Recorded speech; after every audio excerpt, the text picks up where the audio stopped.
Welcome to another episode of the Catholic Buzz. We're so happy you're joining us today for our special Christmas episode where we're going to tackle all these questions you've sent us for the Christmas season. And as always, my name is Father Daniele, and I'm joined by Josh Sullivan. Hello. Over here. And the guy who looks like the real-life version of my elf on a shelf, Matt Van Milligan. Oh. Matt, welcome to you. Yeah. You look like my elf on a shelf. Yeah, we're back to normal, eh? Okay. That 1 week of saying something about Josh really just killed me inside. I had so much I wanted to say about you. I was savoring it from every moment between, then and now. Okay, just to keep up the mystery then, Matt, you talked about being a carpenter. That's more of a hobby than it is a paid profession, right? It is. I was a professional carpenter for a long time. Oh, yeah, you were. Yeah, that's right. But now it's more of a hobby, and you like more the small fine details. I'm a hobby woodworker. That's right. Yeah. Just because I wanted to still keep that. Did you get lots of questions this week about Matt? Yeah, a lot of people were like, "Oh, we finally know what Matt does," and I was like, "No, you don't. No, you don't. That's a hobby. He used to be, but no one knows what Matt does. No one knows. His wife knows what Matt does. The mystery is alive and well. Yeah. So this is exciting. We're in the final stretch of this is the fourth week of the Advent season. We had fourth Sunday of Advent. Christmas Eve is 2 days from now. Today's Tuesday. Christmas Eve is Thursday. Christmas Day is Friday. Mm-hmm. School's already out, and we're in the thick of the Christmas season. So I'm excited for this week because this week we'll have celebrations. Of course, we can't celebrate them like with the big grandiose crowds like we're so used to, at Christmas. But hey, we're still open. We're still celebrating, and I think that's a blessing. Yeah. Yeah. I really didn't think when we hit September, we were going to make it this far. Yeah, lots of people in September said we'll be closed by November. We'll be closed by Christmas. Yeah. Christmas won't happen. And here we are. Christmas is happening under capacity restrictions. But hey, much better than making it work. In our parish, we're live streaming our celebrations. So hey. Talking about opening up the basement and putting it downstairs too. Yeah, there's seating in the parish hall and all that stuff. So we're doing the best we can with our circumstances. Yeah. Okay. All right. So today is a Christmas speed round. We haven't done a speed round in actually a long time. Yeah. And so let's refresh the rules. I think the time limit is 2 minutes. Eh? Roughly. Yeah. I know.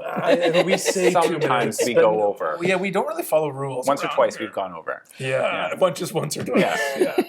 And it was probably Matt, Yeah. But yeah, 2 minutes. We have a limit.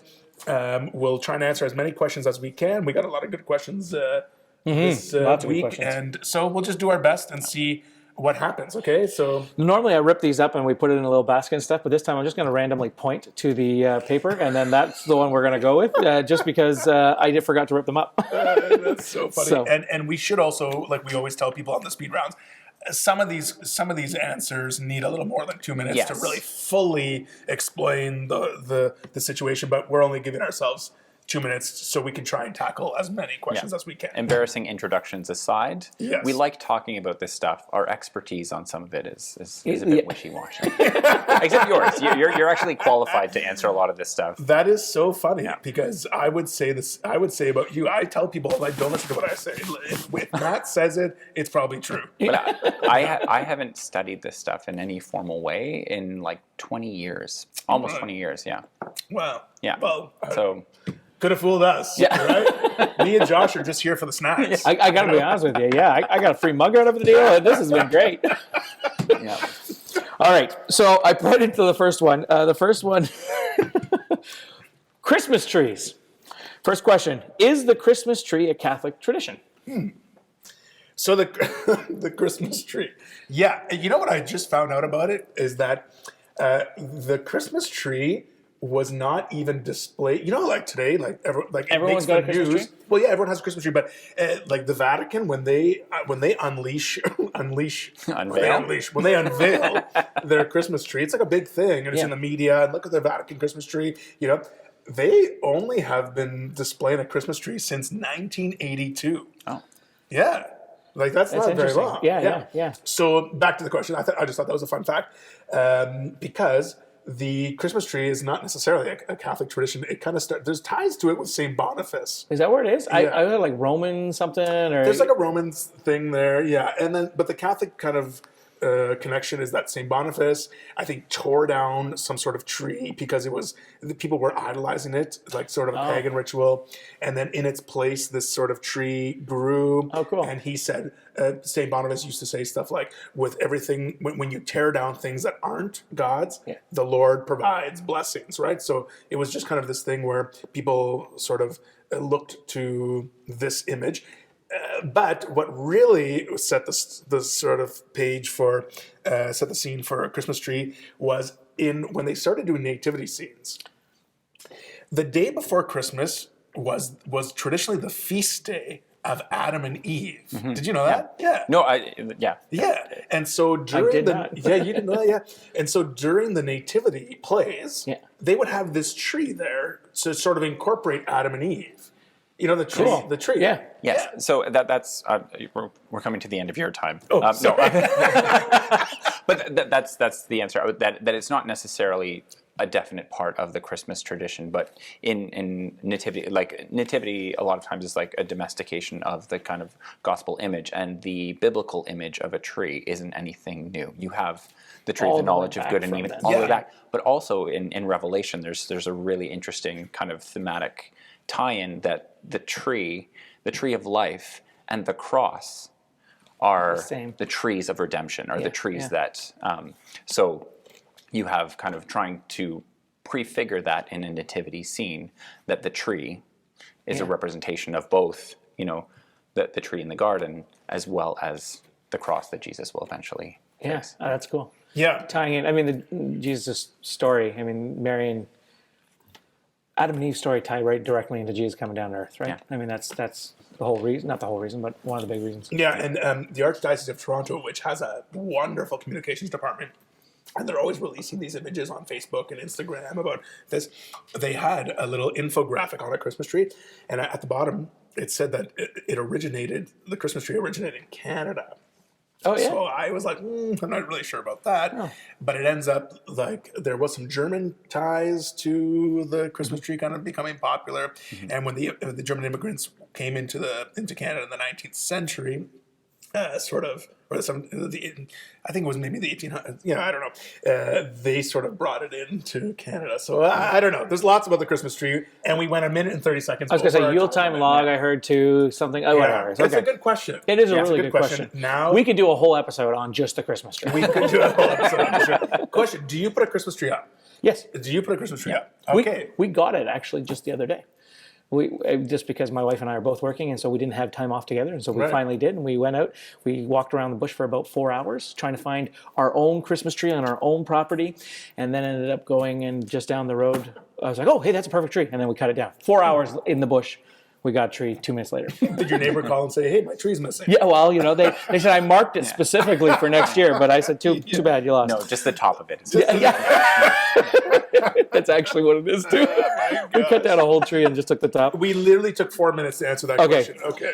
We'll go faster. Who started the nativity tradition?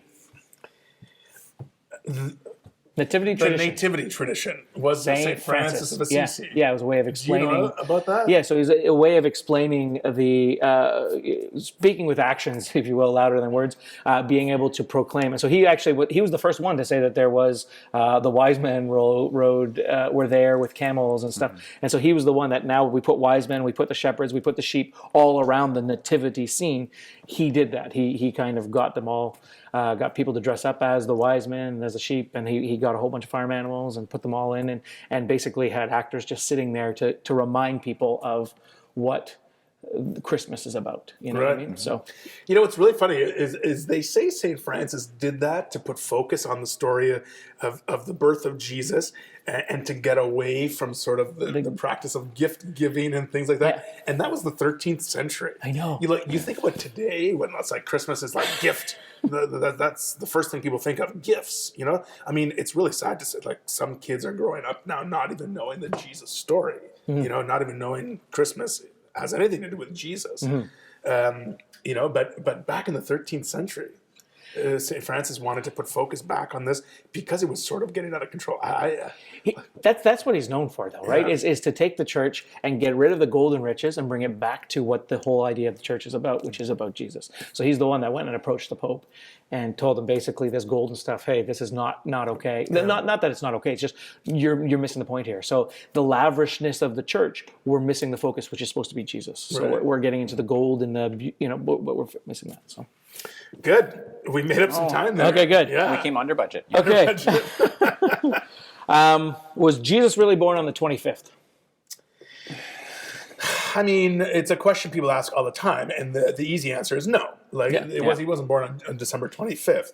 But the church calendar does follow that, because even from the Annunciation that we celebrate on March 25th, right, is 9 months before December 25th. So no, I don't. It wasn't exactly celebrated. It wasn't. Jesus wasn't born on December 25th. Yeah, and the safe answer is we don't actually know. Yeah. So there are kind of aspects of scholarship that say, and again, I've said I'm not a huge fan of the historical critical method, but sometimes, like when we were talking about kind of Saint Joseph, sometimes it is helpful to give context to what we're talking about. So some people put it at around kind of the beginning of October, and the way that they arrive at that is there are records of which families and which tribe were responsible for the temple at a certain, so they can trace back when Zechariah was serving the temple, when Elizabeth got pregnant, when Mary went to see her, and then they arrive at that October date. But again, you could kind of pluck out another kind of historical detail or another aspect and kind of reverse engineer another date potentially. So it's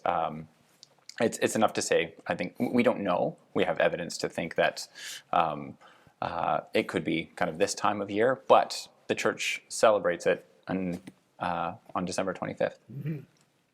That kind of goes into the next question, which is, was there really a Christmas star? And was it for the wise men to follow? So I'll take that one, because there's actually a cool thing with the astronomy and the science part of things.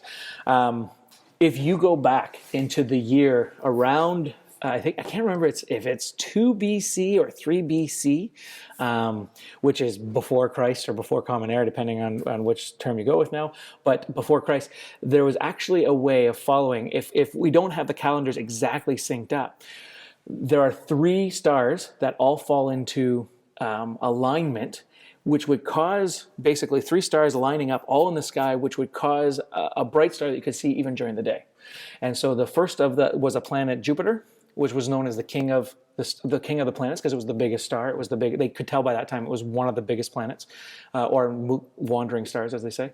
And so it was the biggest one. So it was the king planet. And then there was known as Regulus, which was known as the little prince.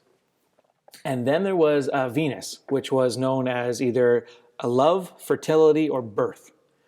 And even, I think it was Regulus, was also known as the Judeo star. So what they could tell from that, if the wise men weren't Jewish, they weren't Christian, they weren't, but what they could tell if they were studying the stars, they could tell that a king, if they believed in their method of that, what they read from the stars was there was a king to Judea that was going to be born. A little prince was going to be born, and so they could, by these 3 stars convening in one, and they would have been that way for probably about a couple of months, like a good couple of months that they would have been in alignment, but they would have been going towards them to alignment for quite a while. So it could have taken them 6 months. Like you could see that these stars are starting to converge for about 6 months beforehand. And so they would have probably started the journey then to go to Judea and basically give gifts to the little prince that was going to be born, if that was the tradition. But that's all right around Jesus' birth time. Like I think there's a year or 2 off there somewhere. You can look into it. But they say May or April is about the time that it would have convened, and that was the time Jesus was born. But that's not as going back in the calendars with Zacchaeus and all that other stuff, or Zechariah. Yeah. So that was good. Your 2 minutes is up, but I have a follow-up question for you, because someone sent me an article, maybe it was you, that for the first time in 800 years, a Christmas star will be... So that's one of the other ones. So Christmas stars is Saturn and Jupiter is known as a Christmas star. So what happens is the Saturn and Jupiter come and cross, same kind of thing as the other three. And as they cross, it's really bright in the star in the sky. And it's only happened 3 times since Christ, or twice since Christ was born, every 800 years roughly.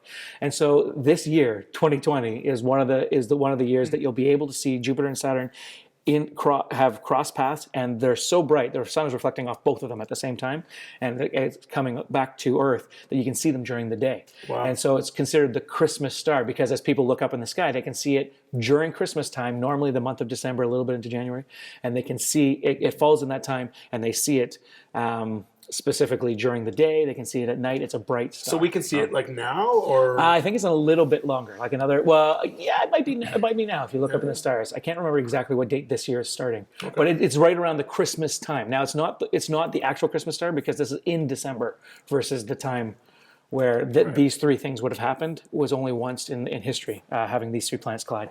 Good. Thanks. I didn't know that. Okay, next one.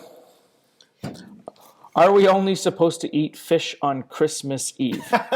So I get this question a lot from Italians, because... I've never really heard this, but it makes sense. Yeah, the Italian tradition is, okay, for example, me and my family, every Christmas Eve is just fish. We do not eat meat. Okay. And, sort of in Fridays in Lent, you don't eat meat, but it's more of a fasting day. This is not a fasting tradition, because, my family will make... many types of fish. Okay. You got your calamari, you got your shrimp, you got your bacala, you got your there's dishes of it's crazy. And it's so funny, because when I was a kid, we used to go to the midnight mass at the Italian parish, and when you walk into the church, it just wafted of fish because everyone came from their houses where fish was being fried, right? So it was this really fishy smell. But I love it. I love the tradition. It's such good food. But are we only supposed to eat fish on Christmas Eve? The tradition comes because usually Catholics would fast, or would refrain from eating meat the day before a major feast day. Yeah, that makes sense. Right? So that's where the tradition comes from. The Italians aren't the only ones who do it. I think the Portuguese still do it, and maybe there's other groups that do it, but everyone has their sort of Christmas Eve traditions. But people always say, doesn't the church teach you have to eat fish on Christmas Eve? No, the church doesn't teach you have to abstain from meat on Christmas Eve. But it does come from a Catholic tradition of refraining from eating meat the day before a feast day. That makes sense. Yeah, and it's very delicious. Yeah. I'm in favor of it. So, yeah. But also there's a thing about just on this topic, I got 10 seconds left. People used to say that there's 12 different dishes of fish for the 12 different apostles.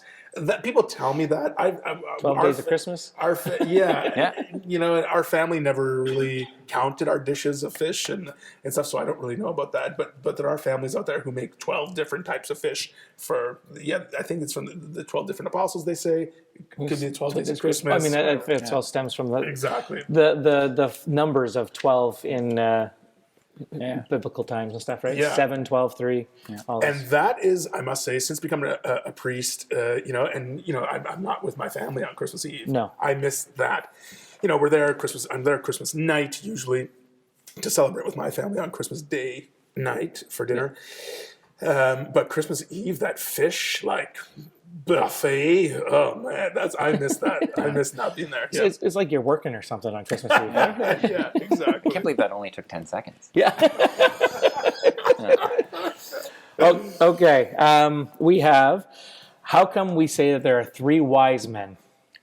Because they brought 3 gifts. Yeah, that's very true. It doesn't say in the Gospels that 3 wise men. There were 3 of them. It doesn't mention the number. Yeah. But it is because there's 3 gifts. Yeah. We can just assume that each wise man brought a gift, right? Yeah, but Gold, different traditions. So sometimes we talk about kind of the Eastern tradition that some hold that there were 12. 12 wise men. Some just say there's a nondescript number. But the Eastern, I don't know if they still do, but there was a tradition that. So there were 12 people brought 3 Yeah. gifts. It's a little cheap. Yeah. Well, they were gold. They were frank- gold, So yeah. gold, Yeah, yeah. gold for riches of a king, frankincense, and myrrh. So frankincense, was frankincense the burial or myrrh? Myrrh was the burial, probably. So one of the spices was to bury, and Yeah. one of the spices was. It's myrrh. Myrrh is to bury? It was a burial spice, and so it was a gift for a king to bury them so they smell nice and all that other fun stuff. And frankincense, I think, was just the opposite. Was like was during was a holy type of So Yeah, so it doesn't. The scriptures do not say how many wise men don't specify. there are, but tradition holds that there's 3. Yeah. okay. On that note, because there's another question, but I'm just going to hit it up. If there are 3, what were the names of the 3? Because isn't there a tradition on that? There is, yeah, but the same thing. It's something that develops. I don't know if it's actually like established church teaching or like these were the names. It's just something that's maybe developed. And it's Balthazar, Melchior, and Gaspar. But some people say Caspar. Yeah, I know. And why I was writing here was because the tradition. You write over the door. Yeah, you write over the door at the Feast of the Epiphany, right? And you Bless the house. for example, the Feast of the Epiphany is in January of 2021. So we would put 2. We would put 2-0 with a cross. Yeah. CMB. Okay. 21 and Another- a cross, another- or a a cross, then then 21. 21 Yeah. over the door of your house to bless the entryway, to bless your house. And that's why I remember CMB, Caspar, Melchior, and Balthazar on the Feast of the Epiphany. And churches used to, maybe we should do this year. I don't know if someone reminds me, or we used to bless chalk. So you can put it over your door. And you hand it out, you give the chalk to the parishioners, and they go home, and you give them a little, what to write. And there's a prayer as you chalk the top of your door. And I still go to houses now, and you see it. When I was in the seminary, guys had that on their door of their room. Now, just so we could clarify, because we've talked about this in class, is that doctrine, dogma, or discipline? I would say discipline, Yeah, but more research would be needed too. Yeah. And it's cool because the tradition associates each one of them with a specific area. So one of them represents Syria, one of them represents the Arabic, one of them represents I think didn't know India, and it's because without the Magi, without that when you have the Messiah coming, you have all the kind of Old Testament prophets saying the Messiah is going to come and restore the lost sheep of Israel to whatever, and you have that's what Jesus came to do. But throughout Jesus' ministry, he's talking about that I came, to preach first to the Jews, then to the Gentiles. That the gospel is for all, for everyone, and that the Magi are a great kind of bookend to show that at the beginning end to show that's the case. That that's cool. Even when he overturns the tables in the temple to say that it's to be a house of prayer for all nations, for all, that it's that the truth of the gospel has extension, not just to this kind of localized place. St. Paul opening that up for that too, right? Do you know that when I was in Cologne, Germany in 2005 for World Youth Days, and Pope Benedict was there, he had just been elected Pope in April of 2005, and World Youth Days was in Germany. There's a beautiful Gothic cathedral right in Cologne. And in the sanctuary, it's gated off, and I don't know if they did that just because there were so many visitors or pilgrims, or if it's traditionally just gated off. And in the center are relics of the 3 Magi. Oh, cool! Is that amazing? Yeah. That's I didn't even know that existed, and it was really, really fantastic. And our auxiliary bishop at the time, Bishop Harris, who finagled some ways of getting us in close to the Magi. It was a beautiful thing. That's pretty cool. Yeah. Yeah. So there are relics of these guys. Yeah. Next question. We got all these ones. Is there really a Saint Nicholas? Yes. He was a bishop. Yeah. actually. Bishop of Turkey sometime.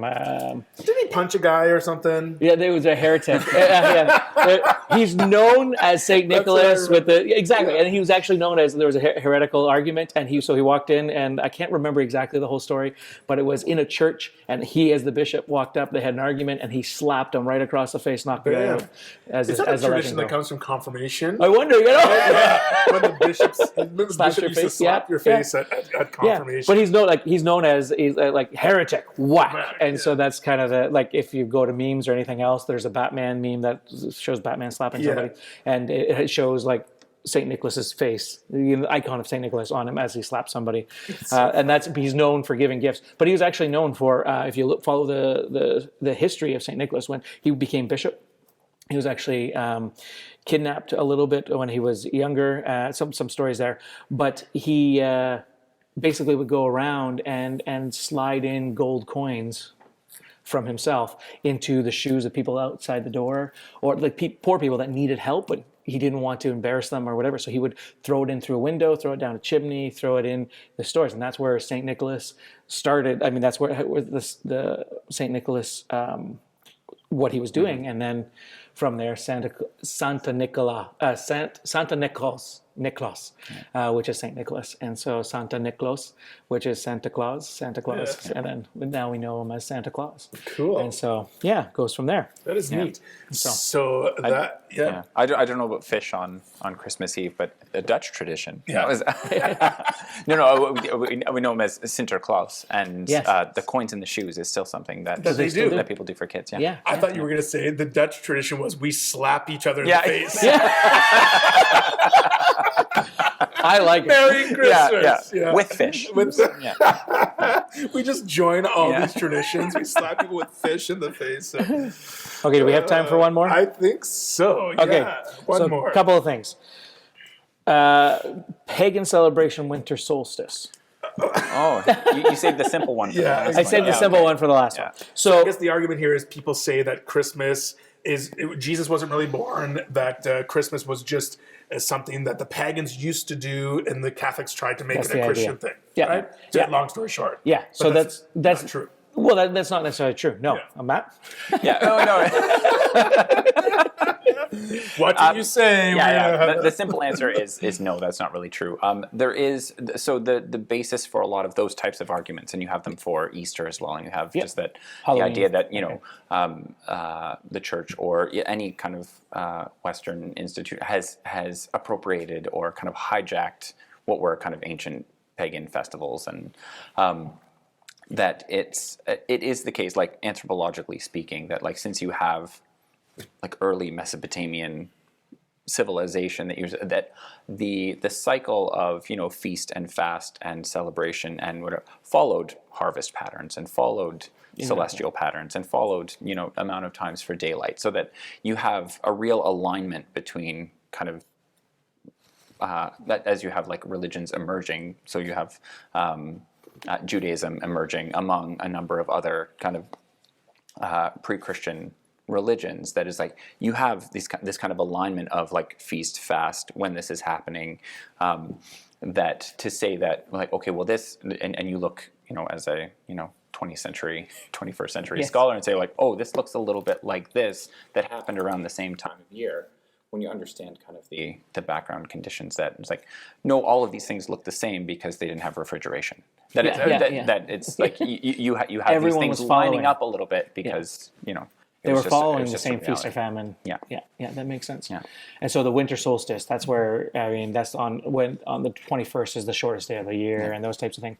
That's all just kind of more coincidental, or more that did all happen at around the same time, but not necessarily that it was the cause of trying to take over the holiday or whatever. Yeah, or that you can point to a specific historical moment to say that, okay, this was the celebration of the winter solstice, and the Christian authorities at the time just kind of appropriated that or hijacked that. Like there's no real evidence that supports that. Okay, good. And there's so much evidence. I mean, people who use that excuse to deny the outright birth of Jesus. I mean, it's ludicrous.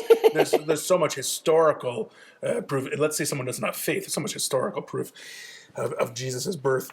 Not only Jesus' birth, but actually Jesus' whole life. Exactly. And it's through people that are not Christian. exactly. So Judas and Judaism, and then Roman times, Greek. There's all sorts of showing that Jesus was born at the time that we say he's born. Like, not that he was born, but he lived during that time. So.